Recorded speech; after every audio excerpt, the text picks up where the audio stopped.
Hello and welcome to 5 and 5, where we take 5 minutes to ask industry leaders 5 questions on how they are navigating the COVID situation. We have Paul Soon with us today. Paul Soon is the CEO of Mullen Lowe Group here in Singapore. Thanks for joining us, Paul. Good to be here actually. So let's kick things off. Please tell us, what is your spirit animal and why? I've always resonated with lions, even though I got a big bear behind me. I have the big bear behind me because when I have all my budget calls right now, I have the protection of the bear. But I think while I'm born in the year of a tiger, I think my spirit animal is still a bit more like a lion, I suppose. I really resonate with the whole concept of being protective, fiercely protective of things that I value and love. And also at the same time, I think there's this general sense that there's also wisdom within the lion itself. And of course, And he's the king of the jungle.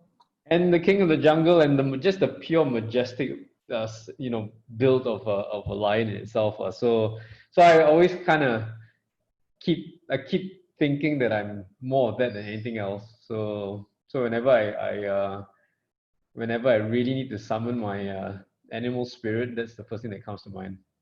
Okay, well, no roaring on here today. No. So you have some amazing companies under Mullen Lowe Group. What have been the biggest impacts and opportunities that you've seen since COVID-19?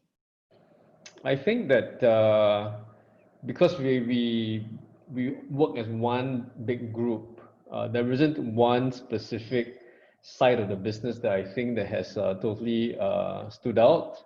I must say that in this time, creativity is even more so important because there is also a need to be sensitive to the way things are today and the way consumers are changing. And of course, post-COVID is just as critical to how brands need to shape themselves, which also gives us a lot more opportunities to open up the conversation again in terms of how the brand needs to exist. On the digital side, I think it's also been quite interesting because we've had to pivot simply because clients now have to actually figure out their consumer journeys a lot more. They need to change the way they look at audiences. I think there's a huge drive towards first-party data, understanding your consumers yourself. And re-looking at the segments, especially post-COVID. That said, also we have Salt, which is our specialized PR agency that focuses on purpose, and we're getting a lot of opportunities around brands now realizing that they should have paid more attention to how they would have positioned themselves effectively from a purpose standpoint, even if they may not have a direct role to play today. But at least they don't go totally dark and not have a sense of what to say and what to do. So as a whole, I think there's just a lot of pockets of opportunities. They may not be as big as what they used to be, but the conversations are definitely there. Okay, great. So I guess this kind of moves into that. What are the things that you're doing to support your business?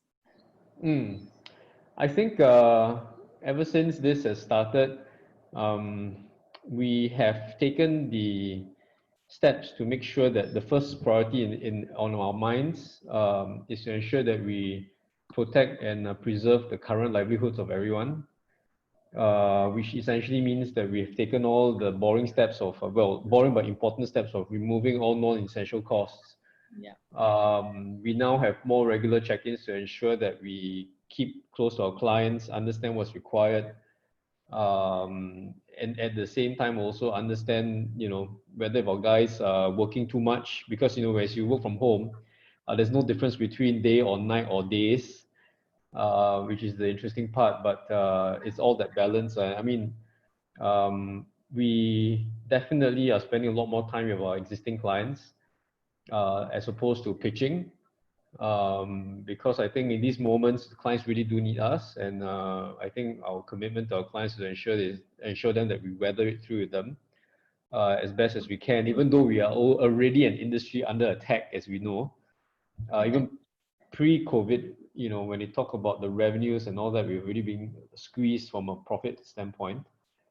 But I think these are the moments where we should take advantage of the fact that we can redefine ourselves as an industry. That's great advice.